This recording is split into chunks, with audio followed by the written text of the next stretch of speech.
there was a period of time where the Wazes of the world made a difference. I don't buy that anymore. Like, they still throw you to the wolves now. You know what Waze does well? They were very good about speed cameras, and they were also very good about where police were. Yeah.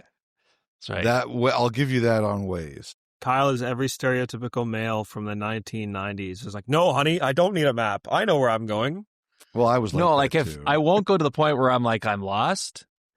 But if I think I know where to get there, like the power of critical thinking is, I don't want to lose that.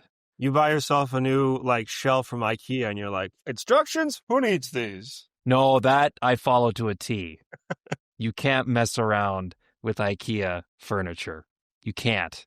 Then you're asking for trouble. But the problem is like going to Home Depot and being like, I could ask somebody where the caulking is, but I'm just going to do 3 laps instead and not get anywhere.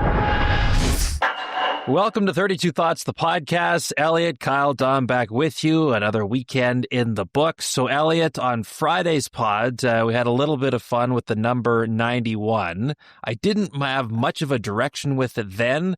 I do now. So, Friday night, I'm watching a little bit of the Red Wings-Rangers game, and in the intermission, Sergei Fedorov, the one and only player who will ever wear 91 for the Red Wings, was in the booth with Ken Daniels, Mickey Redman.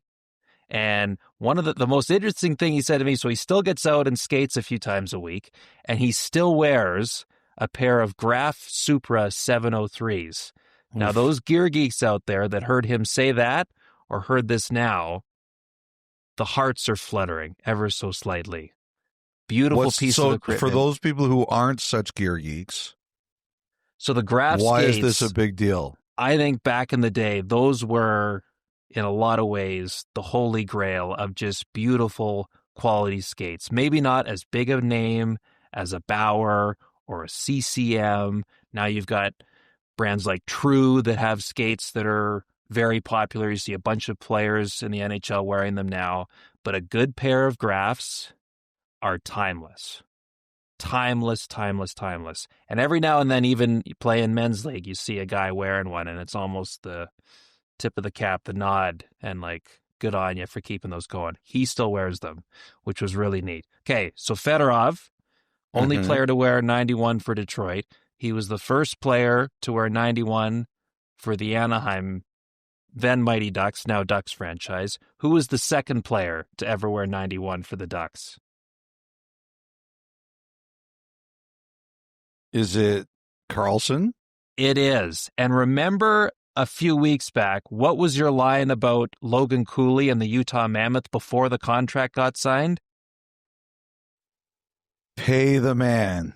I'm starting to wonder if that's applying to Leo Carlsson in Anaheim. What about Gauthier? I think there's a whole handful now.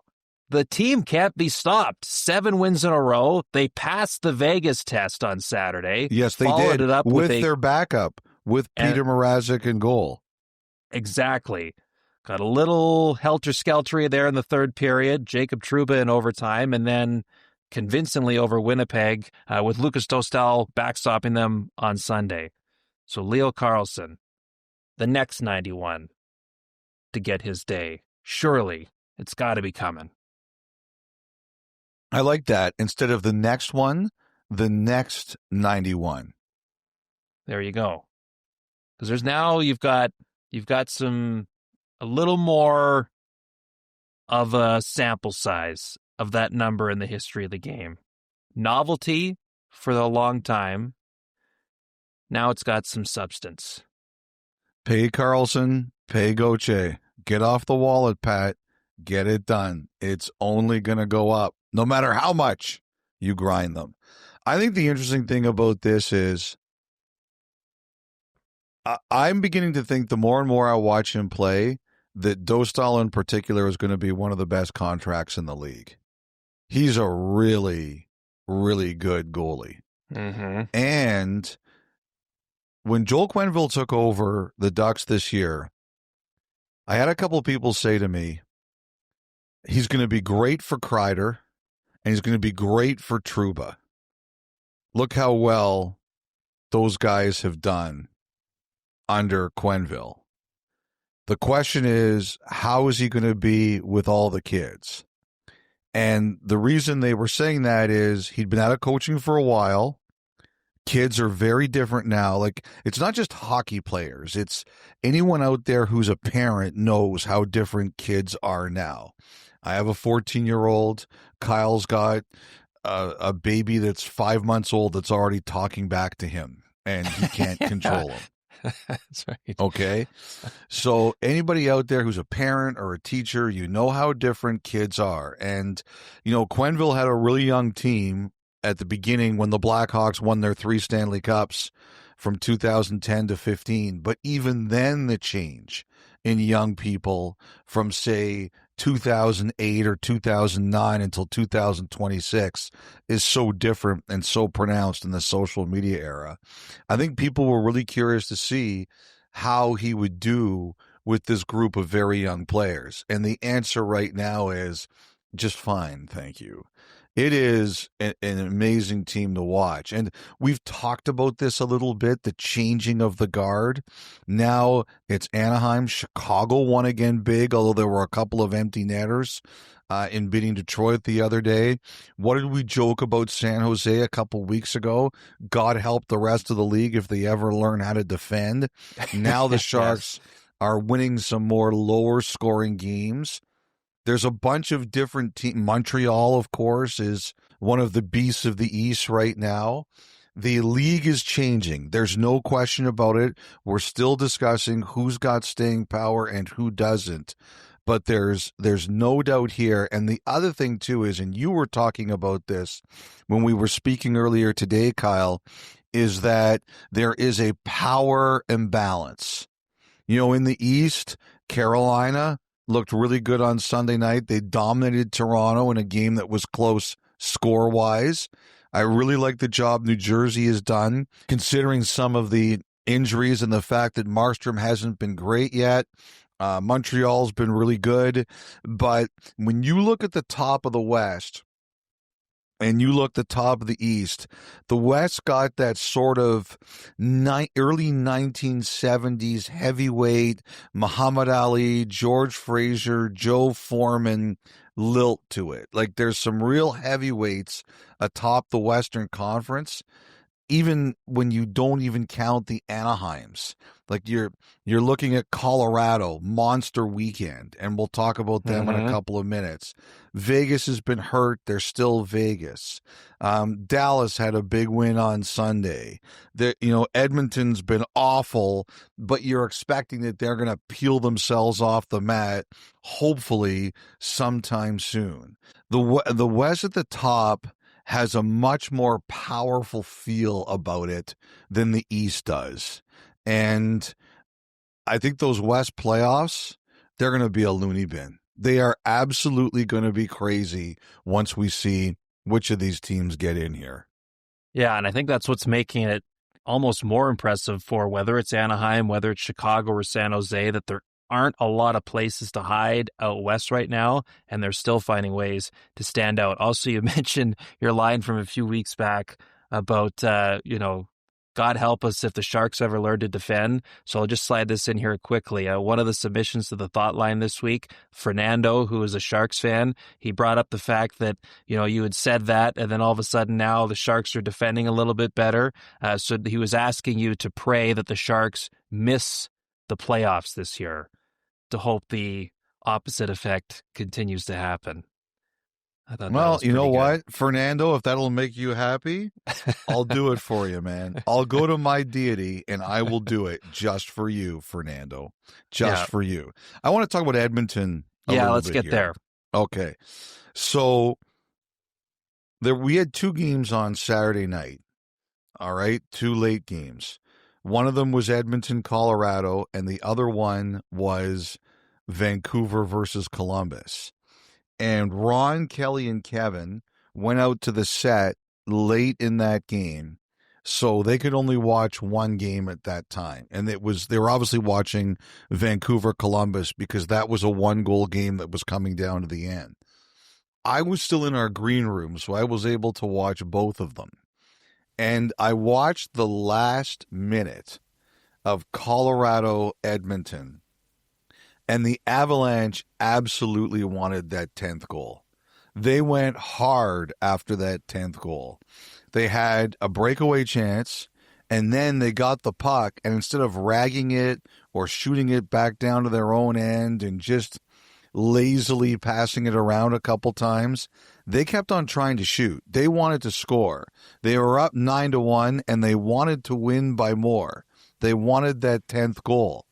Now, Kelly and Kevin didn't see it, but I said, I want to show that to everybody on the show. And so I did. And after it was over, they both said to me, okay, usually when you bring up video, it's terrible or it makes no sense or it's completely wrong. But they were like, holy cow, you were right. The Avalanche wanted to bury Edmonton.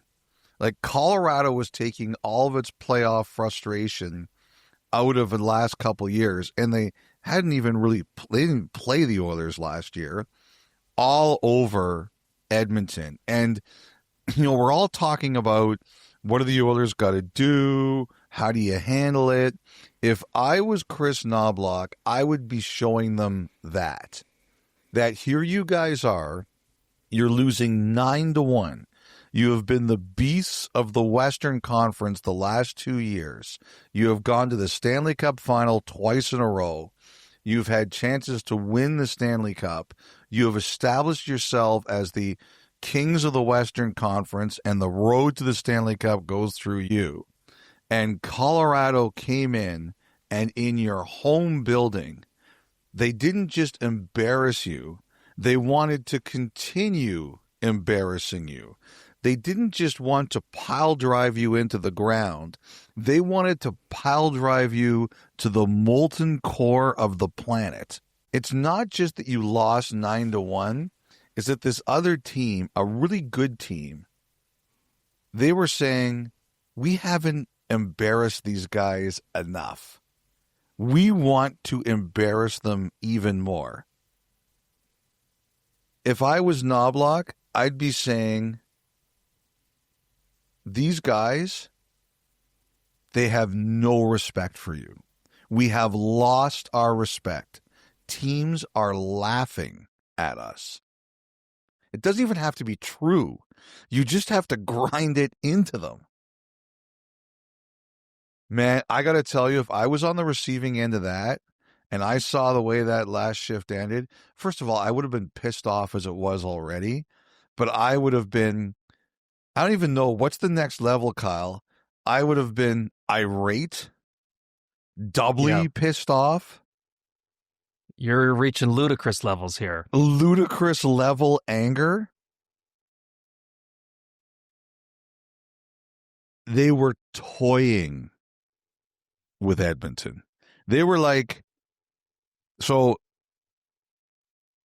in the 80s, there was a basketball team, the University of Oklahoma, and they went to the NCAA final, and they lost to Kansas, 83-79. That was Larry Brown, Danny Manning, Kansas. And I remember reading there was a game that year where Oklahoma beat somebody by like 99-66. And late in that game, Oklahoma fouled, I think it was Colorado they were playing against. Oklahoma fouled Colorado. And their coach was like, what are you doing? You're winning by 35 points. And they fouled them because they wanted to get to 100. They wanted to score a basket so they could say they got 100 in that game. And then when Kansas won the championship, I think Larry Brown told a story once that the Colorado coach called them and said, I so badly wanted you to win because of what those jerks did to us in that game. It was humiliating. I look at that and I'm like, we're all talking here about what's wrong with the Oilers. When can we really start worrying about them? If I was Knobloch, I would be grinding that last shift into McDavid and Draisaitl and all those guys' faces. Every single one of them. These guys are laughing at you. They were ready for him. And then I think about the line that Rick Bowness had in the playoffs with Winnipeg a few years back. No pushback. There was no pushback from Edmonton on Saturday night. Yes. I remember too, you mentioned some other, my 1 year doing rinkside with Montreal, they went into Columbus on a Friday night in November, coincidentally enough. It was back-to-back. They played at home the next night. They were saving price for the home game on Saturday. And poor Was that Al the Columbus Montoya, game? yeah, they lost 10-0. And Montoya was in there for all 10. And I remember at 9-0, the Jackets crowd was chanting, "We want 10, we want 10." And then they got it. And anyway, it was one of those, I can't believe what we're all witnessing here. You're just not used to seeing that type of score in the National Hockey League. And we're not used to seeing 9-1 in a showdown that was kind of billed as, we talk about heavyweight fighters in the Western Conference. You thought this was going to be a great early season slugfest, and it was only one side throwing haymakers. And it's been discussed here over the days since and leading up to this, because it's been another so-so start for Edmonton. They've got 6 wins in 16 games, Elliotte. They've gone through this the last few years around this time of year, and they somehow managed to sort it out when it truly does matter. Does anything feel different to you at this point? Are you still proceeding with caution, knowing what they've done the last 2 seasons? Or how do you view where the Oilers are at right now? What I don't like, first of all, I'm not writing them off. I don't like a lot of things that are happening here, like most people. I'm not writing them off. But there's 2 things that concern me about them. There was that answer from Chris Knobloch about goaltending, and he kind of paused for a few seconds, and everybody took that to mean Skinner. But you know what? Look, he can be better. There's no question about it. But in the Oilers zone, opponents are getting anywhere they want to go to. Anywhere. They can basically do whatever they want. They've blown, 6 2-goal leads this year? Nobody is scared of the Oilers' defense. There isn't a single team in the league that doesn't think right now that no matter how much we're down, we can get to where we need to get to in their D zone. So, yes, Skinner could be better. Yes, Pickard could be better. But you know what? So could the group in front of them. There are times you can look at it and say, hey, our goaltending is letting us down. Right now, their team defense is atrocious. And I think that no matter what is going on here in net, I think it is just extremely lazy and extremely convenient to say goaltending is the problem. It's much bigger than that. The other thing is, I know Evander Kane is not there, and Kane hasn't had a great start to the season. Another guy who's not there is Corey Perry, who has had a pretty incredible start to his season. Scored again LA. Sunday. Scored again. One of those guys would have done something. I saw Brian Burke on Sunday night, and one of the things that Burke always talked about was don't lose quietly. Don't lose like that quietly. Go out, and you don't have to injure anyone. You don't have to be stupid, but you have to go out there and just say, you know what, just show that you have a spark. Knock somebody over. And I think that's the thing that's kind of surprised me, is that they're really meh right now. It's almost like they look at it and say, hey, we've got Hyman coming back. We've got Janmark coming back. We've got injured players coming back. And we've always been bad in October. No big deal. I don't know. That one, like I said at the beginning, the way Colorado was going, I was like, knock someone over. Just show that we're not going to take this. And I think that really surprised me. I don't think the Oilers are going to be like this all year. I think they're going to be a lot better as the season goes on. But in the job, like I think they'll be a lot better as the season goes on. I just think I've been shocked at how easily they're taking it all. Especially when you consider, I mean, we were there right at the start of their training camp for a day, seen all the buildup. There was the McDavid contract stuff, which was its own thing, but everything we heard from them in terms of, okay, last season was heartbreak. This year, it's anger. It's unfinished business. This is a motivated group. All of it. What we've seen has kind of been the opposite out of the gate. Yeah. That's been kind of the biggest concern. And you mentioned the goaltending thing too here, Elliotte. The more I think about it, regardless of how this season ends up going, if it completely becomes something irreversible, if they go on to win the Stanley Cup, and anywhere in between there, I wonder if, no matter what, this is the last season Stuart Skinner's in an Edmonton Oilers uniform. Those contracts due. This is the final year of his current deal. I just wonder, you have put that out there in the past with other situations with players and teams, the line of sometimes it's just time. I wonder if we're getting to that point here with the goaltender and the team. And it's not me saying the guy can't do it's not me saying the guy can't do a good enough job in goal. Just feels like even opening night against Calgary, right? There was that tough goal to tie it.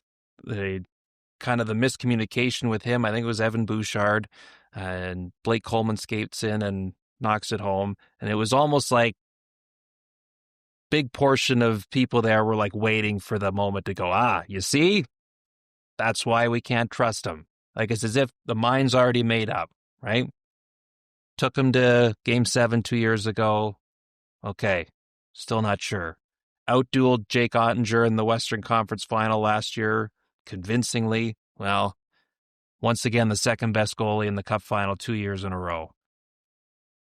Think there's, obviously, this is a big year for the team, big year for the goaltender himself. My understanding is I think he's in a much better mental space now than he was a year ago. Like, I think if that game on Saturday happens last season, there would be some concern over, okay, how's Skinner going to be now over the next few weeks? I think that's not an issue anymore. I just look at the totality of how it's all gone.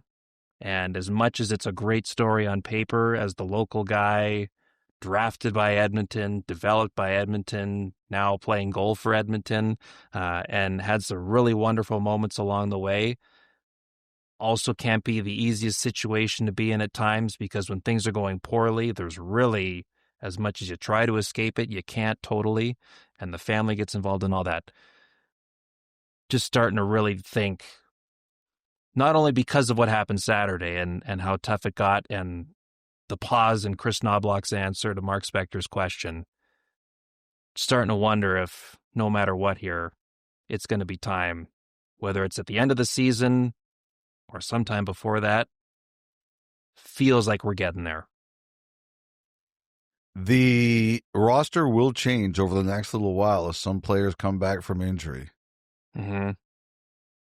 We'll see. We'll see. Like I said, they just look really meh. Time to get out of meh.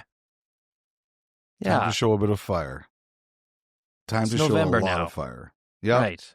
Baseball season's done. It's snowing in Toronto. Yes, that's right. You almost missed it. You almost missed the snow. No, believe me, I drove through plenty of it today. Oh, did you? Yeah. I good. saw plenty of snow. All right. So it's Matt in Edmonton. And then how do you compare that with what's going on in Toronto, where a few days ago it felt like there was good traction, and then a mess of a weekend with back-to-back games at home, the Hall of Fame game on Sunday, where it felt like, and Austin Matthews even alluded to, they were fortunate to be leading after 2 periods. It seemed like the inevitable is what ended up happening. Boston God, talk about that crazy start, 3 goals in 38 seconds, and Stolarz gets chased. Hildeby gets the start on Sunday, Elliotte. This is a team that I think from the beginning of the year has been issues with stringing together anything consistently, where the coach is saying that's how we want to look as a group. And with all of that, though it's not all goaltending, when they're having trouble defending, they've also had trouble keeping the puck out of the net as well. So I have some theories here. First of all, your Campbell River buddy, Rod Brindamore, they made him watch the Hall of Fame ceremony while he's still on the outside looking in. I think that means next year he should be inducted. That is, we don't have the cruel and unusual punishment rule in Canada, but if we did, that's cruel and unusual punishment. If you have to watch that from outside while you're so close to being in and probably should be in, that ends it. You should be in. I'm here Take for that. note, Hall of Fame committee. Next year, the Campbell River clone, Rod Brindamore, should go in. The finest from the salmon capital of the world. Okay, so one of my theories is, what was one of Toronto's strengths last year? How they defended? Their team save percentage? Team save percentage. So last year, according to Sportlogic numbers, the Maple Leafs were second in slot save percentage and fifth in inner slot save percentage. This year, they're 31st and 25th in those two. Like, they are... That's a huge... What are they, the highest scoring team in the league or the second highest scoring team in the league after Colorado? I think after Colorado, I think they're back down to second. But okay, to your point, they're having no issue scoring. They're having no issue scoring. They're the second highest scoring team in the league, and I think they're the second worst in goals allowed in the league. They're third. Anaheim's now second. So they're third now. Anaheim moved up to second spot? Yes. Okay. But they're one of the top 3 scoring teams in the league, but I think they're the second worst in goals against. In overall goals scored. And the biggest difference when you look through everything is that tight end scoring chances, they've gone from one of the best to one of the worst. And I can't help but wonder, Stolarz is basically the guy because they don't have Wool. Now, Wool played his first AHL game on Saturday night. He played 36 minutes in Lehigh Valley. So I don't know how close he is to being ready here. However, they need this duo back. Stolarz, we know it. He's a good goaltender, but he's like a 50 games max goalie. He's 45 to 50 games. He's already at 12 games, and we haven't hit Remembrance Day yet. So, like, to me, that's one of the factors here, that they don't have their regular duo, and I think that is a problem. But look, on the weekend, Carolina, they were getting grade A scoring chances up and down the ice. Oh, man. Boston. How many breakaways did they have in the 4 in the second period alone? Unbelievable. That's Boston, hard to do. Great chances up and down the ice. Like, it's wild. They almost got that humiliating defeat to Pittsburgh earlier in the week on the Monday. They came back, they win that game. Then they beat a really good Utah team, although they're now struggling a little bit too. And then on the weekend, they have back-to-back brutal defensive efforts, like just brutal. And a lot of those mistakes last year were covered up by Stolarz and Wool. You don't have Wool. You're worried about how much you're using Stolarz. You know, like, maybe they weren't as good as they were last year, but okay, you weren't expecting them to be one of the worst this year at those stats. Like, to me, when I look at It's like a good sponge, Kyle. You Okay. spill and you make a mess. And does your sponge clean up the job? Last year, it was spick and span. This year, it's clean up in aisle 6. Sponge can't handle the job so far. Not enough absorption power. Not enough absorption power. I think, and I wonder, Like you know what? Like you're looking at the tear that Nylander's on right now, and the tear that Tavares is on, and Matthews has gotten better. You think that you're going to overcome a lot with that, and they can't. and you mentioned those areas about where the save percentage is down. I wonder if part of that is, so you and I spent some time talking to Morgan Geekie of the Bruins after their skate on Saturday morning, just about one of the things playing with Pastrnak now, as he's been, really since Marchand was traded to Florida at the deadline. And one of the things he talked about was he's really spent time in trying to understand how a player of his caliber thinks the game, sees the game, all of that. And one of the things he said was, in his mind, he wasn't as aware of, but certainly a guy like Pastrnak, those east and west type passes in the offensive zone, like if you can make the puck cross kind of the center line that would run in the middle of the offensive zone, right? If you draw it from the end boards all the way through towards the center ice faceoff dot, you can make a pass go across there once is great. Back another time, the percentage of you converting then on your next scoring chance goes way up just because of the goalie having to move side to side. And what's been one of the biggest issues defensively for Toronto is they're getting seamed left, right, center. Saw it again against Carolina, like just come into the zone, pass going from one side of the ice to the other, tough back check, not a lot of defenders right on guys. Like the Jarvis goal was like that. Even a little bit, the go-ahead goal by Stankoven. That all can kill a save percentage when all those things are happening around it. And Steve Valiquette, the Royal Road. Mm-hmm. Yeah, exactly. I thought of him with that as well. Like it's just the quality of chances that are now and how those chances are coming to be has to factor into why those numbers aren't anywhere close to where they were a year ago yet for Toronto. By the way, Toronto, we should get clarity on this David Kämpf thing pretty soon. Okay. Yeah, because you were saying on Saturday, now the signing bonuses is a sticking point here when looking at the idea or the possibility of terminating the contract. So how does it all work? So he had a signing bonus of, I think it's $1.25 million, and it was paid earlier this summer.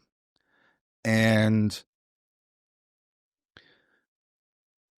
what there is in some contracts is there's something called clawback language, and it allows the team to seek the return of a signing bonus if the player terminates the deal. And if you're wondering why it's there, it's kind of obvious. It protects against a player quitting once his signing bonus is paid and gives the team a route to seek it back, right back in the contract. And basically, if Kämpf was to terminate, the Maple Leafs would get 2 years of cap flexibility, right? Mm-hmm. Because they basically get his entire contract wiped out and the cap hit.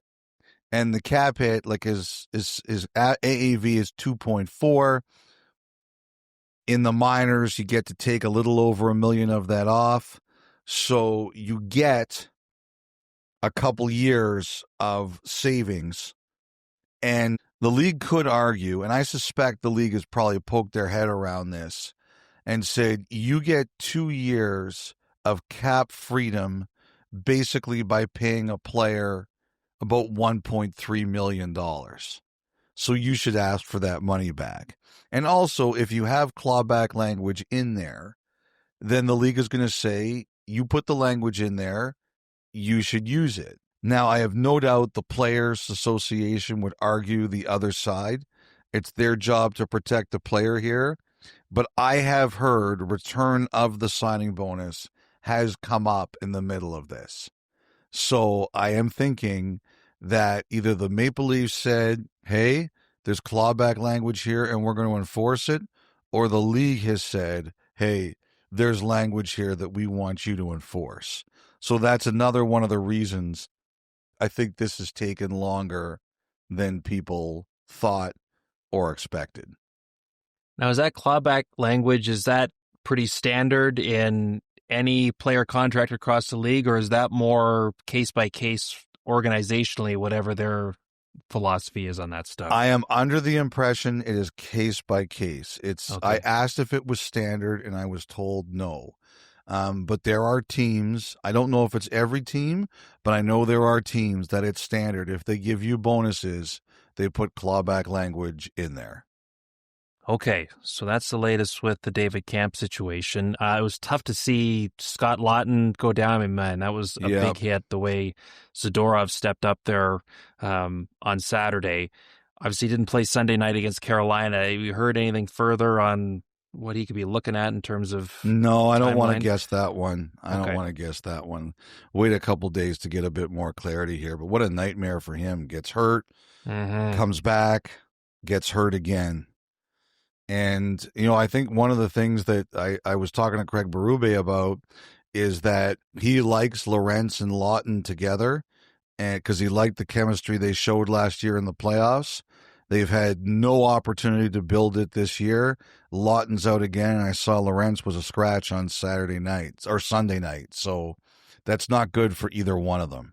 Tough weekend for Toronto on Hall of Fame weekend, no less, but off to Boston now on Tuesday night. So the return match for that one, and Brandon Carlo's first game back in his old building, and maybe something to spark the Leafs that way. Hey, so we spent a good chunk of time last pod talking about that wild ending to the Wild Predators overtime last week with Annunen knocking the net off, the goal still counting, all of it.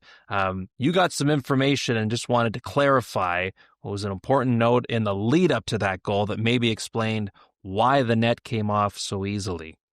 Yes, so I got a couple calls about this, and basically it's two rushes before the disputed goal. Kaprizov is coming down with a chance, and the puck is actually shot off his mask, and the left post lifts up. And the peg doesn't go into the hole. It kind of gets pushed up. So the net's already off. And when he tries to push off the post, it doesn't hold. Yes, the net comes off. And yes, the rule says it doesn't matter if it's on purpose or accident. But a play he made earlier on, where again he wasn't trying to knock the net off, had kind of dislodged things. So I did want to add that into the context. My overall position hasn't changed. I would have been furious if I was the Predators, and I'm okay with it if it scares teams into not knocking the net off on purpose. But I felt it was important to mention that in trying to make a save earlier, he dislodged the net and basically set us up for this inevitability. And what it is a reminder of, as someone else said to me, is everybody's got to be diligent, that the net has to be checked, or people have to notice well before these things happen. Now, it's 3-on-3 overtime, and it's scrambly, and it's not always easy. But when I was talking to a couple people about it, they were like, could this whole thing have been avoided if it had been fixed after that earlier save? Also, I wanted to shout out Nate from Nashville, who wrote in and was asking about the possibility of making the pegs run deeper into the ice, and maybe they would withhold the net and keep things a little more sturdier while not compromising the whole safety aspect of having them, in the first place. I was told over the weekend, Elliotte, that the league either is working on or has worked on recently improving that. I got to do a little more work on it to get to the bottom of it. I think just over 20 years ago, they did ask the supplier of those rubber pegs to make them longer so they were a little more sturdy when the net was in place. And it sounds like they're kind of revisiting that, even prior to what we saw here last Tuesday about making things a little more sturdy and trying to avoid incidents like we had in Minnesota and Nashville last week. So check the ticker for the latest on that one. Got to do a bit more work on it. Nice. Good to see you doing some work. I know, it's about time, eh? Into November, just like the Oilers. No more meh. No more meh. No more meh. Okay, what else you want to do here? What else you want to go through? How about St. Louis? I know you had a little something on Doug Armstrong you wanted to mention. So obviously they've been talked about quite a bit over the last few days. Doug Armstrong out there making some calls. Brutal loss to Seattle on Saturday night. Like, just Kyrou scores after the benching. Hofer tries to score the goalie goal, ices the puck. Seattle ties it with 2 seconds left. The Blues thought it was goalie interference, and then basically the Blues never touched the puck in overtime, and Seattle beat them on the goal by Shane Wright. Like, just a brutal way to go down. I was reminded by somebody that Doug Armstrong has done this before, and the year he did this before was in 2019. He sent out a pretty famous memo basically advertising a Christmas sale. He sent it out on the GM group chat right before Christmas and talked about like holiday discounts and Christmas prices and Boxing Day sale. I haven't seen it, but I've heard about it. Sounds like a Sears wish book. Yes, it was. It was, and of course what happened, he didn't tear his team down, and they went on to win the Stanley Cup that year, 2018-19. So maybe he's going out of this playbook again. A couple of things, we'll see. Like, I think at the very least, he wanted to rattle the cages of his players a little bit. Let them know, because they know he's liable to do anything. He's not afraid. And I think he wanted his players to know that that kind of thing was on the table. Braden Schen's name's been out there. Braden Schenn, Ottawa went after him a couple years ago, didn't get it done. Toronto went after him last year with the idea of uniting the Schenn brothers, didn't get it done. Schen's got less protection this year, but the one thing, and we'll see how St. Louis reacts, but Armstrong has said before that that's my captain, and you better give me a reason when talking to other teams. And with the Senators, I think they talked. I'm not sure it ever really got close. I think with Toronto last year, I think the price was really big, like really big. And one of the reasons I heard it never happened was, one, I'm not sure Toronto wanted to go where it ended up going. And secondly, once the Maple Leafs didn't get Luke, I don't think Braden was as interested in going there. But again, Armstrong has said before, it's my captain, you better give me a reason. We'll see. The other thing I think I really believe here, this is Doug Armstrong's last year as GM of the Blues. Alexander Steen is taking over next year. I think that Armstrong wants to leave the team in a good place for Steen. I just cannot believe for a second that Armstrong would do anything that he thinks would leave Steen in an overall worse position as he enters GM of the Blues. It just doesn't strike me as the way that he's wired. And he has really worked hard to put Steen in position to be successful once he takes over. I could always be wrong. I've been wrong before, but I would be really surprised if he did something that he didn't think long-term was beneficial for the new manager, who's basically his right-hand guy. So I think about all of this stuff when it comes to St. Louis. Is there any part of you that just wonders, maybe deep down, Doug Armstrong, after all the years in St. Louis, he's still not quite ready to retire? Maybe a little bit of self-sabotage, and he's like, I should stick around just a little bit longer, just until this all gets sorted out. I don't want to put Alex Steen in a tough spot. And then it just extends his tenure a little bit. I do think that he's very, like I said, very careful about leaving it well for Steen. I don't see him staying longer. No. No, I know.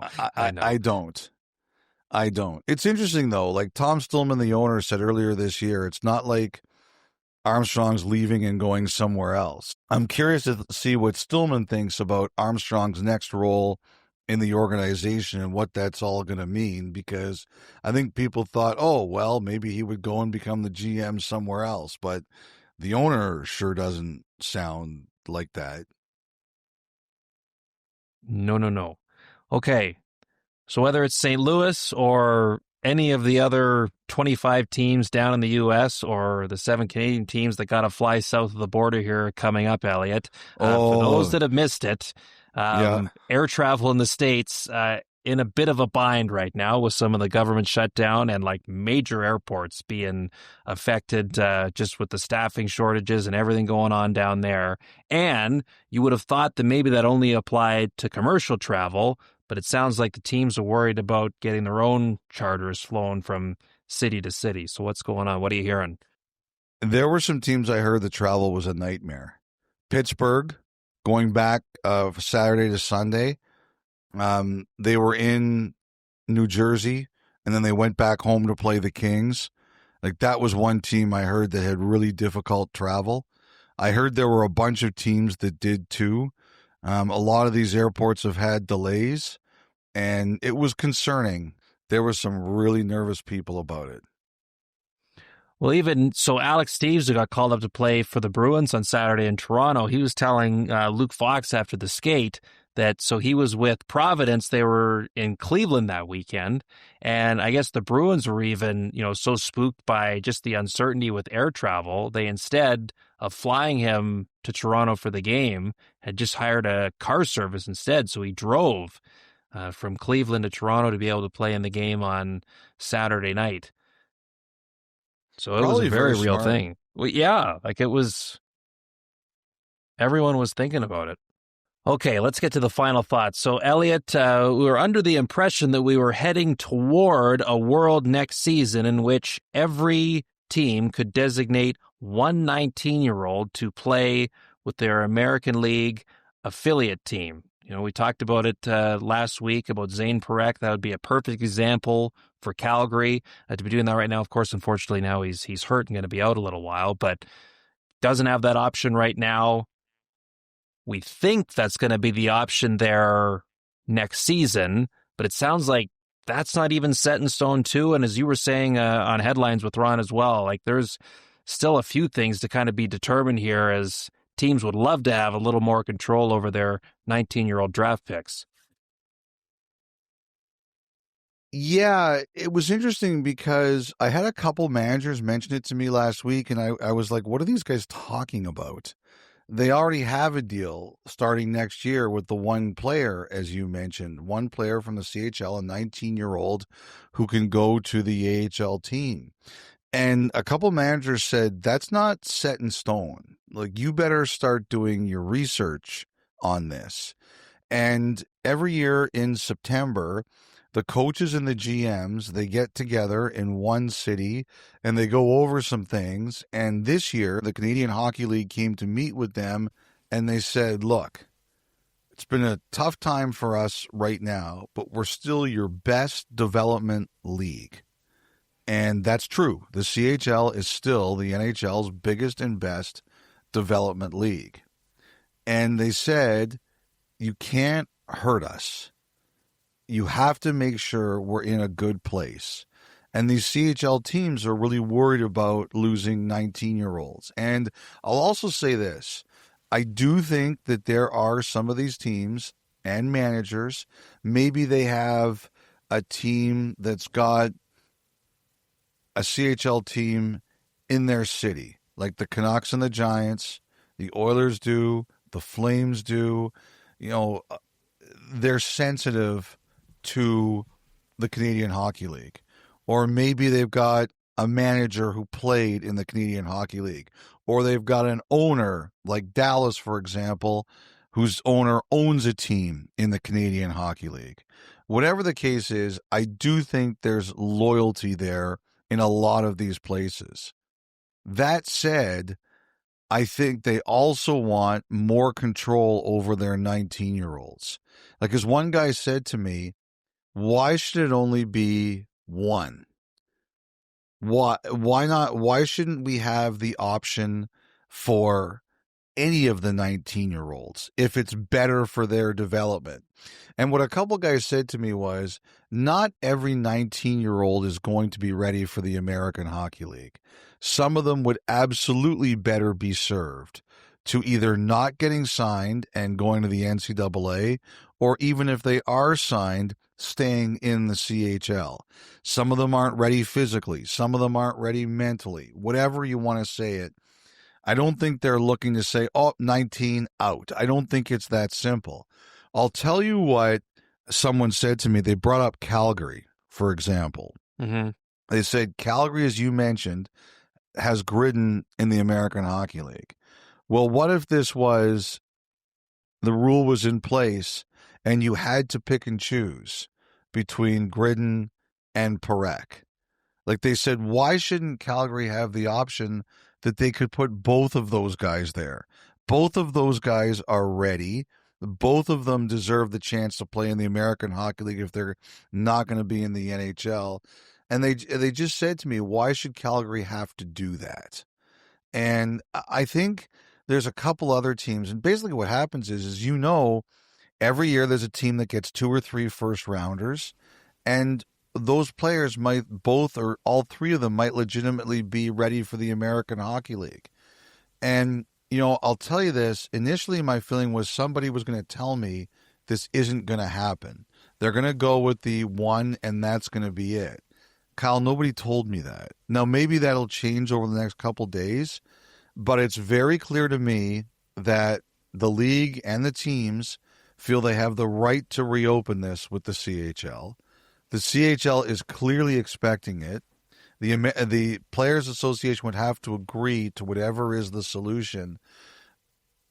But what it says to me is that there are managers here who want to try to push the league into saying it shouldn't just be one. We should have the option for, if a player is ready at 19 to play in the American Hockey League, they should get to go. Now, the other thing I wanted to mention to you, and we talked about it on Friday, about this story about the USHL being bought by the CHL. Mm-hmm.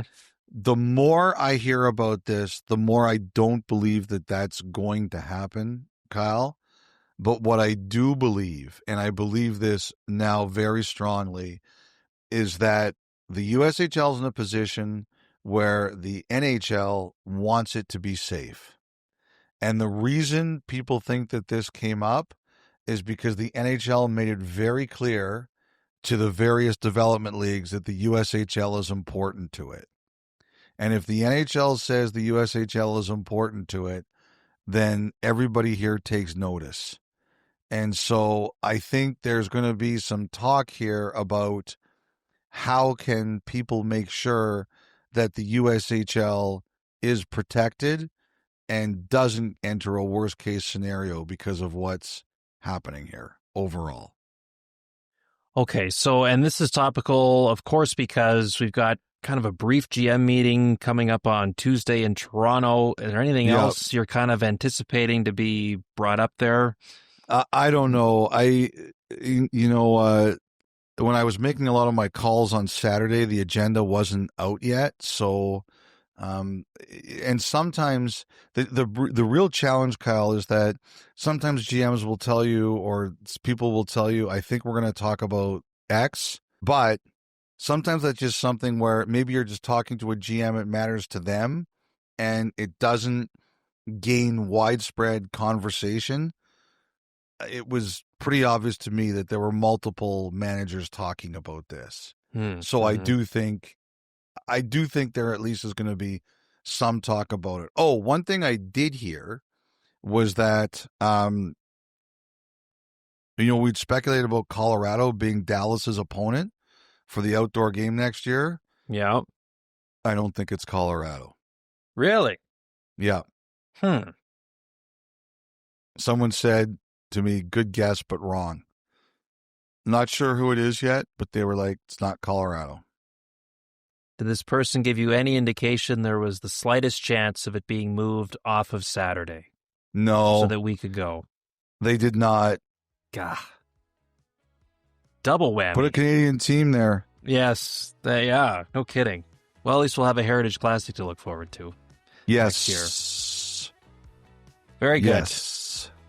All right, so we'll wait Dallas's opponent from Jerry World next year. That'll be a spectacle. That was the final thought. And with that, why don't we take our first break and come back with the Thoughtline. 32 Thoughts, the podcast, continues after this.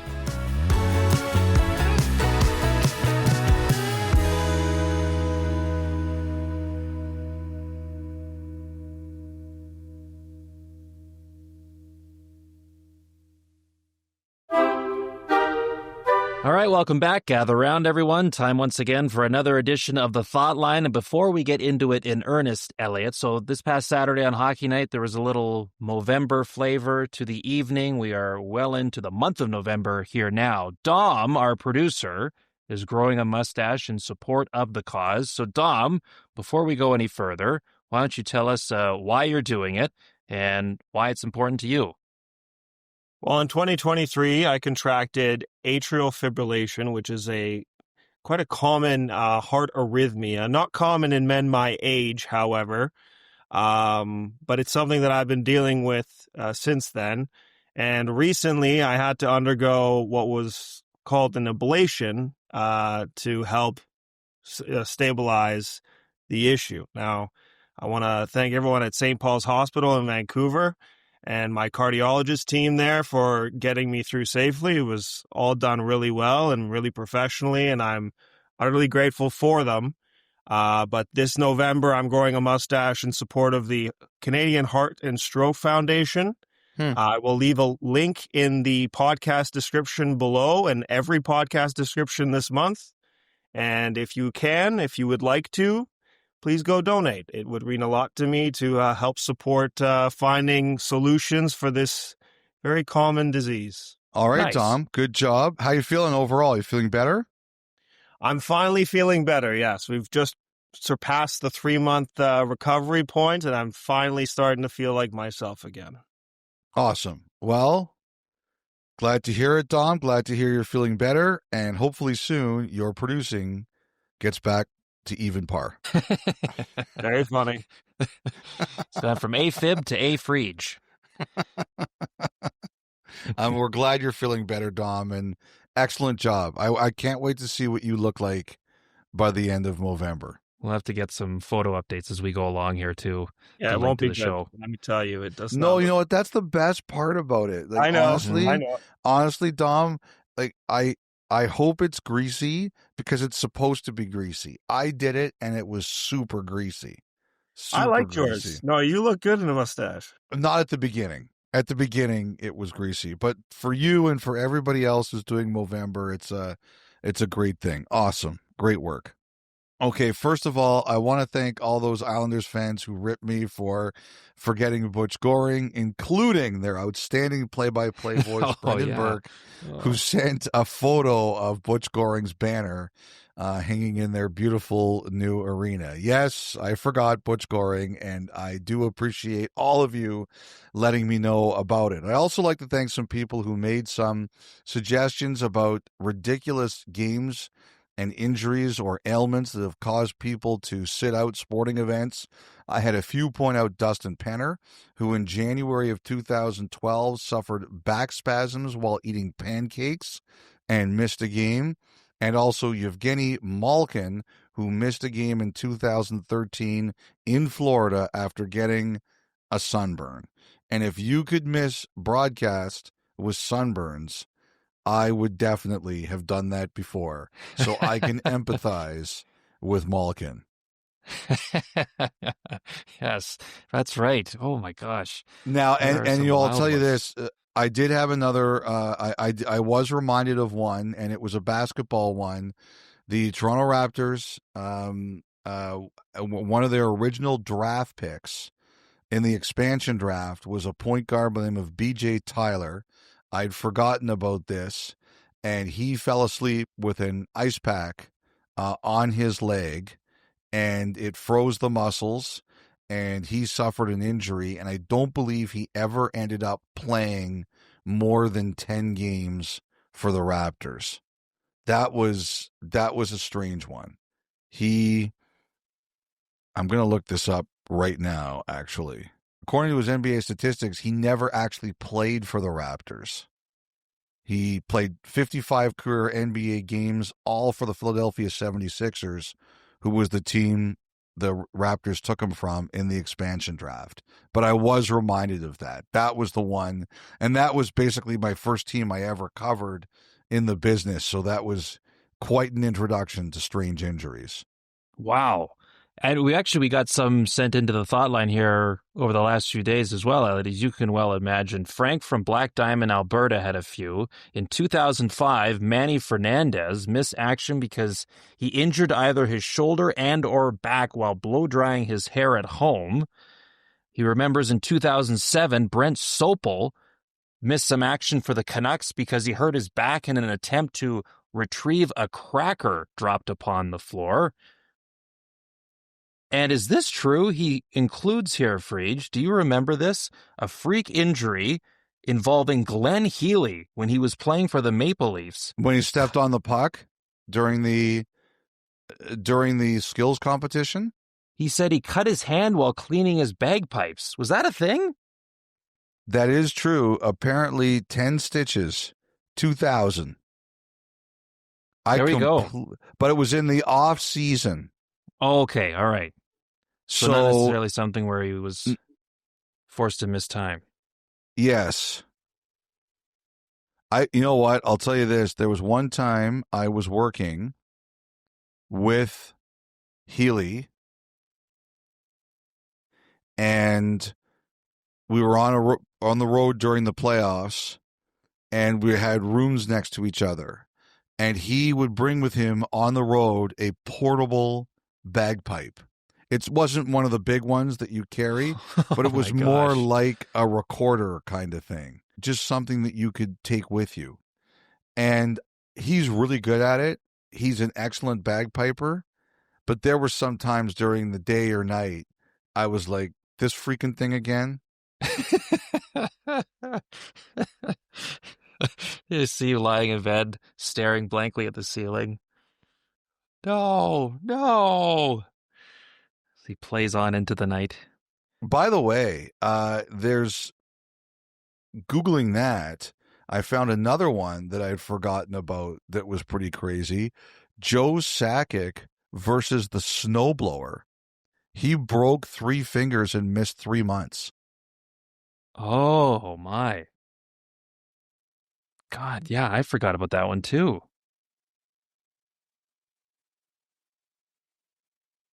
See, usually I don't like Kyle to tell me these questions in advance because I like to just go off the top of my head. But this is an example of a question I should probably let you tell me, so I have better answers immediately.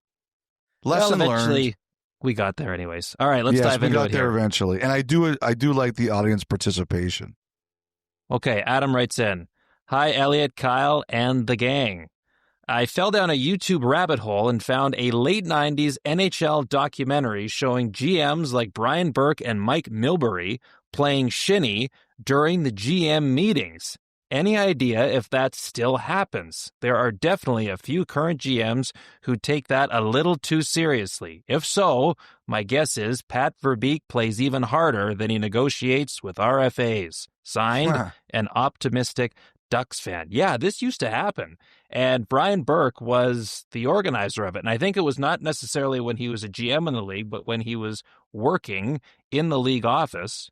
There were a number of years, he said, when meetings were in Florida and Tucson for sure, that they would organize like a NHL GMs versus NHL staff shinny game. So he would play, Dave Nonis would play. He said Darcy Regier was a good player in those. Don Maloney, Glenn Sather would come out and play. It's so now we're talking kind of in the 90s, Friedge. I don't believe it happens anymore. I don't think it does, no. But it did happen for a period of time, which I didn't know until Adam wrote this in, and I went and checked on it. The other one that used to happen, it was at the owners' meetings. Bill Wirtz was famous for having a croquet game among the owners. And it fell apart in one of the fights over who was going to be commissioner. And I know I'm going to get this wrong in the moment, and someone's going to tell me what the real story was. But I believe that when Gil Stein was temporarily the president, or whatever they called him, and Gil Stein was in between John Ziegler and Gary Bettman.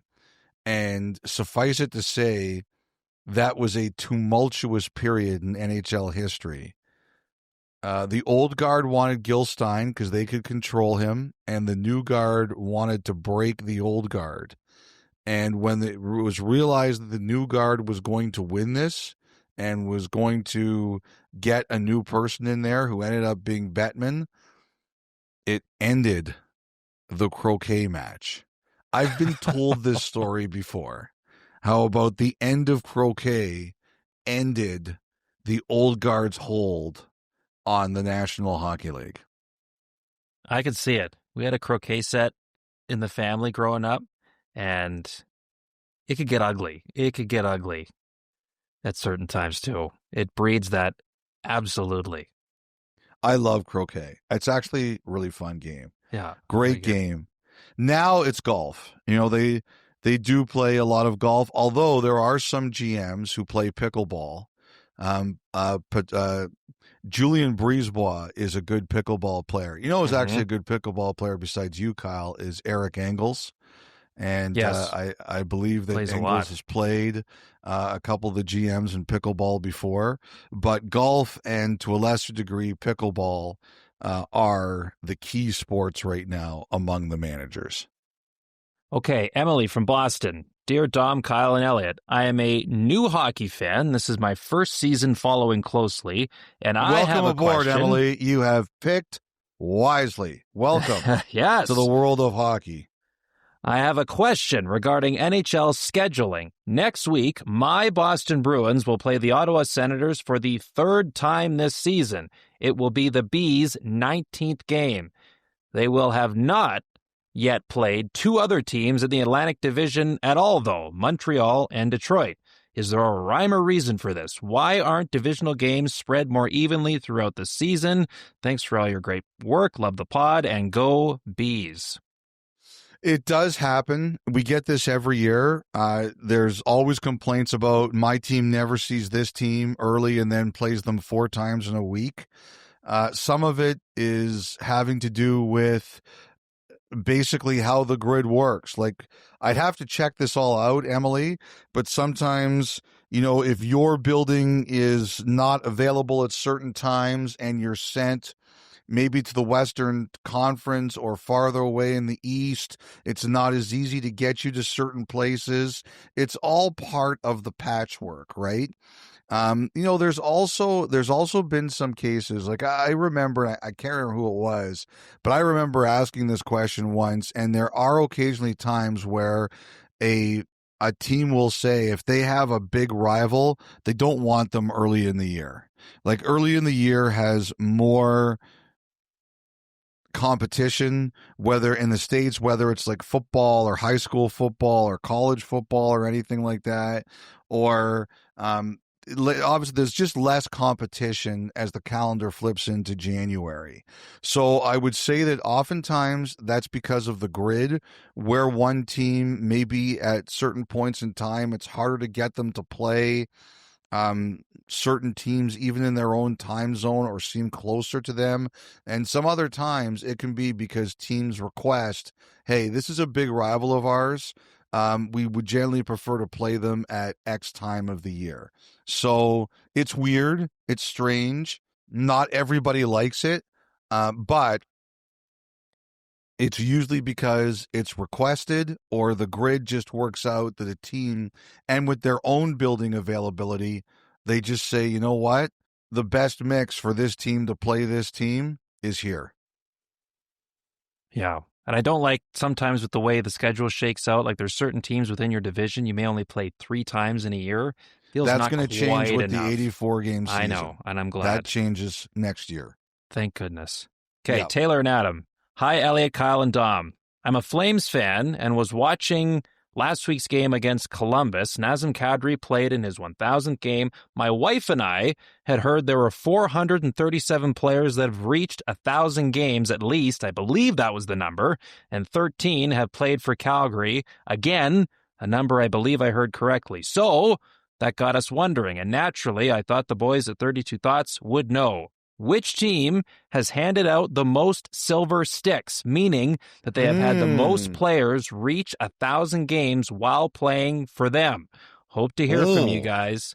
Thanks in advance. So yes, we should clarify that the whole silver stick presentation, Friedge, is a rather new phenomenon. Yes. And actually, we mentioned Brian Burke earlier. He was a big driver behind that becoming something that was seen throughout the league, making more of an event around a player getting 1,000 points, 1,000 games, 500 goals, things like that, and having something like a silver stick presented. It was not something that was seen commonly throughout the league. Prior to that, there were a few teams that did it. Go back to the 80s. I think the Oilers were one of the first, with Gretzky racking up all the milestones. They had someone there locally that would do those silver sticks and things like that to honor the numbers that Gretzky was pulling off. But it really wasn't until the mid-2000s with Brian Burke stepping in and saying, this needs to happen across the league. And now you see it all the time. Marcus Johansson, for example, 1,000 games tonight. I think his ceremony's coming up on Tuesday. Jeff Petrie, 1,000 games, not too far away. So they come fast and furious. But yes, which team has seen the most 1,000-game players? Now, so the question was, yeah, go well, ahead. the question was, which team has handed out the most silver sticks, right? Yeah, but for the purpose of this, I'm saying which team has seen the most players hit 1,000 games with them. So not necessarily all 1,000 with the franchise. Kadri, for example, didn't get all 1,000 in Calgary. Right. But teams that had players hit that milestone while with the organization. And we're including all time, right? All time. Well, it's got to be an original 6 team. You are getting warmer. Actually, I feel very warm today, so I think I'm just warm in general. Like, I'm thinking of the list of players who played 1,000 games. It's a good list to think about in this situation. for this question. You know which 2 teams really jump in? Like, there were a lot, like, Toronto had a lot of guys in the old school, like Red Kelly, Alan Stanley, Tim Horton, George Armstrong. But then I think of Detroit, Gordie Howe, Ted Lindsay, and of course Montreal. But for some reason, I think of all those guys with Toronto. Matt Sundin, later. I'm going Leafs. It's a very good guess. They are tied for second. They've had 26. players come through and hit 1,000. Them in LA, actually, surprisingly enough. Really? Yeah. I mean, they've been around virtually half the time. But 26 there as well. California is where old people go to relax, so I'm not surprised. That's true. When you put it that way, it makes total sense. But no, one team has more. It has to be, to me, like I was thinking there's some Chicago guys, Makita, Hull, but it's got to be Montreal or Detroit. And I'm going to go with Montreal. It's Detroit. 31. Of course it is. Yes, of course. 31, yeah. Rangers 22, Dallas 20. Of course, there'd be and Chicago 20. Where's Montreal? Not in the top 6. Really? Mm-hmm. However, if you look at teams that played 1,000 games exclusively with one franchise, okay, as you can imagine, I gotta think that's Detroit. They had 7. Chicago and Boston are tied at the top with 8. Toronto, Montreal, 5. LA, Detroit 5. Off the top of your head, you've got Yzerman, you've got Lidstrom. Those were just like immediately guys like that, right? Just jump off the page. So I would have thought them, but all right. Detroit 31, that makes sense. Yeah. Good question, though. Very good question. Very good question. And we got another fun one here, courtesy of Danny from San Jose. Dom, Elliotte, and Kyle. Let's see what you got. Greetings from the Bay Area.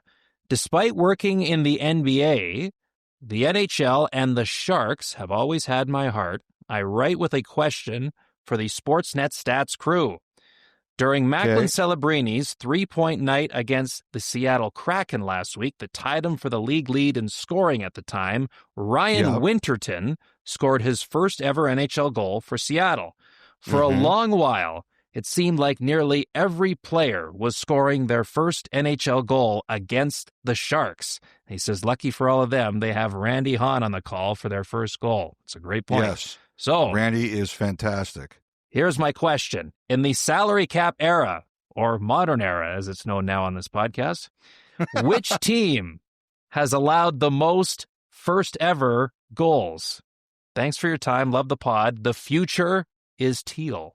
Yes. Yes, it sure is right now. Danny, you know what I love about this question is every fan base in the league thinks they are the answer. Because I can't, if I'll ever tweet out someone just got called up to make their NHL debut tonight, there's always the fan base that this team is playing against is like, wonderful. Everybody playing their first game gets a hat trick against us. So there isn't a single fan out there who doesn't think that they're the answer. So I would say Danny's concerns are valid, but San Jose's ninth. They're ninth. So they're in the upper half. But so it's real. Danny, your grievances are real. So 75 players since 05-06 have scored their first NHL goal against the Sharks. I got to say, that seems like a lot to only be ninth. Oh, yeah. Well, it keeps climbing. Danny, sometimes they really are out to get you. And in the Sharks' case, it is true. You want to hear the top 5? Okay. Do you have some examples? Like, that's what I'm trying to think of here. If I can think of an example of a player who scored their first NHL goal, I might be able to guess who this is. I'll give you 2 names here that should give some hints about teams at or near the top. All right? Okay. Connor McDavid and Joshua Waugh. Well, I don't remember Joshua Waugh, but Connor McDavid's first goal was against Dallas, was it not? It was. So they're third on this list. 82 players. Okay. Joshua Waugh's first NHL goal came against the New Jersey Devils, who tops this list. Okay. I thought it was the same team. Okay, never mind. All right, so they're tied for third. Okay. No, Devils are at the top. What kind of question is this? Wait a sec. You said Connor McDavid, so I thought it was Dallas. Yeah, you're right. And then I was going names of different teams to try to speed up the process. I thought that was the same. Okay, I'm calling for a ruling. Dom, did you not think when he did that McDavid and Waugh scored against the same team? Thank you. Just as confused as you are. Thank you. And Kyle, our listeners. How hard was that to do? When you're doing Jeopardy, you don't ask 3 questions at once. You just ask a question one at a time. Okay, sorry. I just threw 2 names out there that I would match with 2 of the teams that I could think of off the top of my head. Who does? But it's 2 different answers. Who does that? Oh gosh. Kyle, you are never going to be a game show host. I hope you are going to be able to live. I didn't need to come to this podcast to know that. I'll tell you that much. I mean, come on. It's basic. It's basic. You say Connor McDavid. Okay. And then if Joshua is a different team, you say Joshua Waugh as like a different answer. I guess, unless you knew who Joshua Waugh scored his first NHL goal against. I just assumed it was the same team as McDavid. Okay, so let's unpack this. Has gone this. Off so the rails. It has. So Dallas was 3rd. Yeah. Devils 1st. Correct. I never would have gotten that. Which team's 2nd? Ottawa. So wait a sec. So let me just make sure I have this straight. You gave 2 names, which was 2 different answers, and you didn't include anyone who scored their first goal against Ottawa. Well, I could sit here for 20 minutes and try to come up with players that scored against all 6 teams I have listed here. But as I prefaced before giving the 2 names, I said, here's 2 names that should give some clues to teams that are at or near the top of this list. Okay, I just want to apologize to all the listeners, and especially Danny, that Kyle ruined this Thoughtline question. Oh, boy. I just want it is my great apology to all of you. Oh, great what a question, noble Danny. thing you're doing. Great. New Jersey first. New Jersey's first with 89. This all could have been avoided when I said, hey, you want to hear the top 5? And you could have just said yes. That's right. So it's my fault. Okay. Instead, I won't be sleeping for the next 4 days. Okay. Oh, I guess we might as well end it there. It can only you get got worse another from one? here. Let's go. You want one more? Yeah, Okay. Sure. Got one more? Let's go. This is Seth from Perth, Australia. Oh, wow. Hello, Elliotte, Kyle, and Dom. I'm a Columbus Blue Jackets fan who recently moved to Perth, Australia. I must say I enjoy watching the games with a cup of coffee rather than a beer. Nice. I moved here to continue my marine science research. My work That's pretty in cool. part- very That's cool, pretty cool, I have to say. focuses on how animals of different species interact and how these interspecies interactions shape their niche and function within marine communities. In nature, there are many types of interspecific relationships. First, there's mutualism, where both species benefit from an interaction. Think clownfish receiving protection from an anemone, which in turn receives nutrition from the fish waste. Second, there is commensalism, where one species receives a benefit while the other is not impacted positively or negatively. Think a remora fish going for a free ride on a large whale shark. Third, there is parasitism, where one species benefits while the other is harmed. Think a mosquito feeding upon humans. And you're wondering where all this is going. Yes, but There I are assume others. there is a plan. But my question is, Elliotte, how would you describe your relationship with NHL front offices? Does your insider work cause you to be a mosquito and negatively impact NHL teams? Or are you in a mutualistic relationship where you act as a conduit to get information out that teams are okay having exposed? Well, that's a great question. First of all, while Kyle was doing all that, Dom and I are on the same wavelength. because Dom sent us a text saying, the sea was angry that day, my friends. And I was thinking about, is anyone here a marine biologist? Just before George pulls out the title. George. Yeah. So, Dom, you and I were on the same wavelength. Seth, I think that's really cool. All of the best in your studies. You know, Seth, honestly, it's kind of both. There are times it is beneficial for people to get information out there, but there are other times it isn't. And I think that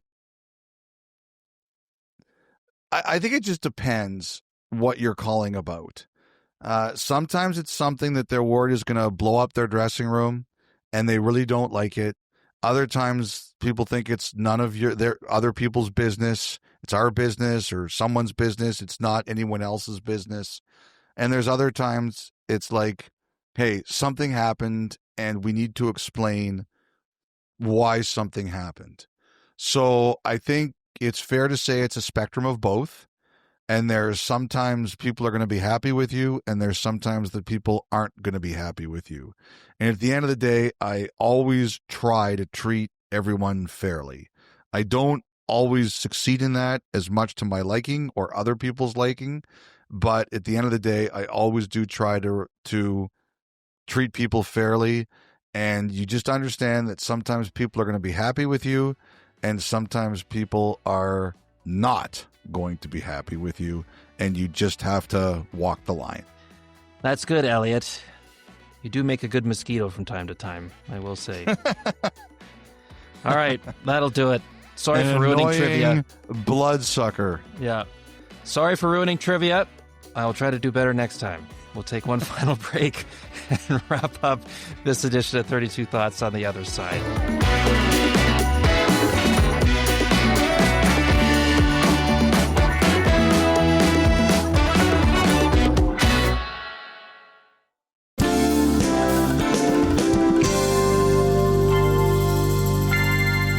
Before we wrap up, wanted to let you know Scotiabank Wednesday Night Hockey this week features the Edmonton Oilers in the spotlight again as they begin a 7-game road trip. Kick things off in Philadelphia. On the air with Hockey Central, David Amber and company at 7 Eastern, 5 o'clock Mountain Time, and puck drop a little after 7:30 ET from Philly. All right, taking us out, a track from Seth Anderson, who is a singer-songwriter who blends alt-country, folk, and the spirit of punk into honest, heart-driven storytelling. Born and raised in Heartland, New Brunswick, and now based in Canmore, Alberta, Anderson draws from years on the road across towns, cities, and continents to write songs rooted in love, loss, resilience, and hope. His newest full-length album, These Exact Days, These Peaceful Nights, is available now. On the single, Leafs Are Out, Anderson compares his dating aspirations to the feelings of a Toronto Maple Leafs fan when the team fails to win a Stanley Cup. Elliotte, as you always say, everything in life comes back to dating. Anderson says, quote, "The uncomfortable emotions makes us the beautifully unique and vulnerable people we are. They give us a reason to write a song or create something that may help someone. I am not a proclaimed Leafs fan, but I do secretly root for them every year to break the curse. Everyone deserves a win once in a while," end quote. He's got some upcoming shows at the end of the month. On November 27th, he's in Saskatoon, on the 28th in Winnipeg, and on the 29th in Regina. So here is Seth Anderson and the Leafs Are Out on 32 Thoughts, the podcast. Anyhow, what would you call this place? I don't know. It doesn't matter now. Watch the clouds. Think on yesterdays. Try to sound like your heart doesn't ache.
Would you wanna go?